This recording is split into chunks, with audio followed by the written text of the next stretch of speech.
Bonjour à tous, aujourd'hui je vais vous parler d'un pilote de course Harley-Davidson, mais contrairement à la vidéo que j'ai faite le 1er avril, je vais pas vous montrer son crâne, voilà, là cette fois-ci on est sérieux, je tiens vraiment à lui rendre hommage à ce pilote, parce que ce pilote est mort le 13 avril 1924. Donc aujourd'hui, nous sommes le 13 avril 2024, donc ça fait exactement 100 ans que Ray Weishar est mort. Alors ce pilote s'appelait Lawrence Ray Weishar, c'était son nom complet. Il est né le 9 septembre 1890 dans l'Oklahoma. Et il a perdu son père à l'âge de 9 ans. Donc à l'âge de 9 ans, il a dû arrêter d'aller à l'école, il a dû commencer à travailler pour subvenir aux besoins de la famille. Et quelques années plus tard, il a réussi à s'acheter une moto d'occasion, parce que c'était le moyen de transport le moins cher à l'époque. Donc il n'a pas acheté ça par goût pour la moto, mais par mesure d'économie. Par contre, il a pris goût à la moto et il a commencé à participer à des courses locales, donc dans l'Oklahoma et ensuite dans le Kansas. Il a gagné en 1908, de 1908 à 1910, il a gagné pas mal de petites courses régionales. Il a remporté 2 fois le championnat régional, dont une fois en 1910, après avoir cassé une branche de son guidon. Donc il a fini les 2 derniers tours avec une seule branche et puis l'autre main accrochée plus ou moins à la potence de la fourche.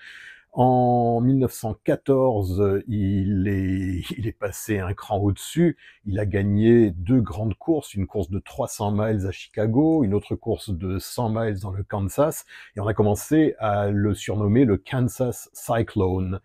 Et c'est arrivé jusqu'aux oreilles d'Harley-Davidson, qui en 1916 l'a engagé pour faire partie de son Wrecking Crew. Donc le Wrecking Crew, c'était vraiment cette écurie de course composée de grands champions. Donc il y avait des gens comme Otto Walker, il y avait Maldwin Jones, il y avait Fred Ludlow, qui revenait d'ailleurs de la Première Guerre mondiale. Enfin, il a été, il est parti en France en 1917-18, mais ensuite il a réintégré le Wrecking Crew et il a continué à disputer des courses donc à partir de 1919. Il y avait aussi Jim Davis dans ce Wrecking Crew, donc Jim Davis que j'ai eu la chance de rencontrer et je lui ai consacré une autre vidéo. Toujours est-il que Ray Weishar a commencé à gagner pas mal de courses, et la plus grande course qu'il a remportée, c'était les 200 miles du Cornfield Classic à Marion, dans l'Indiana. Alors pourquoi Cornfield? Parce que ça se passait vraiment en pleine campagne, il y avait des champs de maïs partout, et les quelques routes qu'il y avait autour des champs de maïs, c'était de la terre battue un peu huilée qu'on avait préparée pour justement établir un circuit de, je crois, 5 miles et pouvoir ainsi disputer une course de 200 miles. Donc c'était une course très très importante. Il y avait vraiment tout le gratin de l'industrie moto. Il y avait Frank Weschler, le PDG d'Indian à l'époque. Il y avait Ignaz Schwinn, le PDG d'Excelsior. Il y avait Walter Davidson et William Harley. Et il y avait bien sûr comment dire, les directeurs de course de tous ces constructeurs. Les pilotes sont arrivés plusieurs jours avant, et 48 heures avant le début de la course, Ray Weishar commençait à s'ennuyer un petit peu, donc il est parti écumer un petit peu la campagne, il est tombé sur une ferme, et il est revenu de cette ferme avec un petit porcelet, un petit cochon de 6 semaines qui poussait des petits cris stridents. Alors il a rapidement été adopté au sein de l'écurie comme la mascotte de l'écurie. On lui a donné du lait à boire, on lui a fabriqué une petite, comment on appelle ça, une petite veste Harley, enfin voilà quoi, et un petit dossard plutôt, voilà, un petit dossard avec marqué Harley Davidson dessus. Hein. Je me demande s'ils n'ont pas fait ça à partir d'un fanion. Ah ben non, on le voit pas là derrière. J'ai un vieux fanion Goodyear des années 1920, et il y en avait aussi Harley Davidson. Je me demande s'ils n'ont pas fabriqué le dossard à partir d'un de ces fanions en feutre triangulaire. Donc voilà, ça c'était la petite mascotte de l'écurie.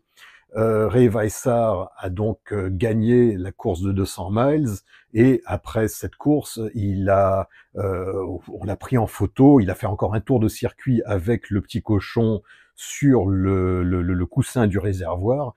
Donc il l'avait appelé Johnny Durock Weishar. Il y a une autre légende qui dit que, étant donné que Hog, c'est le surnom des cochons aux États-Unis, il y a une autre légende qui dit que le Harley Owners Group, fondé en 1983, a tiré son nom de ce petit cochon, justement, de cette mascotte, mais qui ne s'appelait pas Hog, qui s'appelait vraiment Johnny Durock Weishar. Tout ça, ça a été documenté dans la presse motocycliste de l'époque. Hein. On raconte d'ailleurs toute l'histoire du petit cochon, de la manière dont Ray Weishar l'a acheté, et voilà.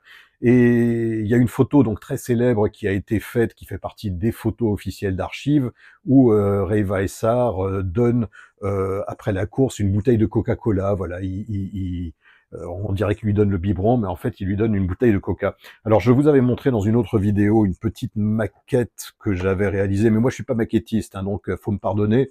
Elle est vraiment très mal peinte. Je vais vous la montrer un petit peu mieux à l'écran là tout de suite. Ça c'est un Italien qui fait ça. C'est une marque qui s'appelle Six Models, et il a fait comme ça plusieurs bustes de pilotes de bord track, donc notamment Ray Weishar, et il a fait aussi des petites motos de bord track absolument extraordinaires. Donc moi, ce petit cadre, je l'ai fabriqué là avec le buste dedans. À côté, il y a évidemment une bouteille de Coca-Cola des années 1920, donc une vraie de vraie, avec le nom de l'usine qui a mis en bouteille là. Hein. C'était vraiment la tradition à l'époque, et le verre était 2 fois plus épais, avec ses reflets verts. Voilà, donc c'est la raison pour laquelle j'ai une bouteille de Coca qui traîne dans mes étagères.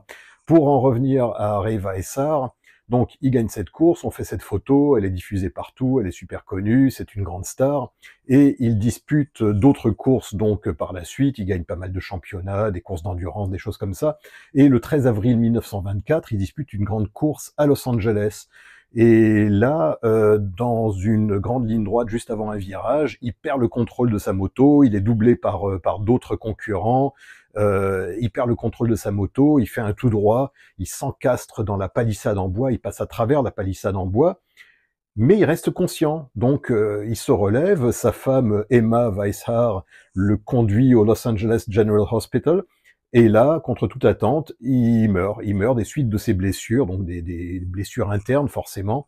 Donc voilà, c'est la fin de la vie et de la carrière de Ray Weishar. Donc ça s'est passé il y a exactement 100 ans. Donc c'est pour ça que je voulais aujourd'hui lui rendre ce petit hommage. Voilà, c'était la petite histoire du jour, et à bientôt pour d'autres histoires. Allez, salut!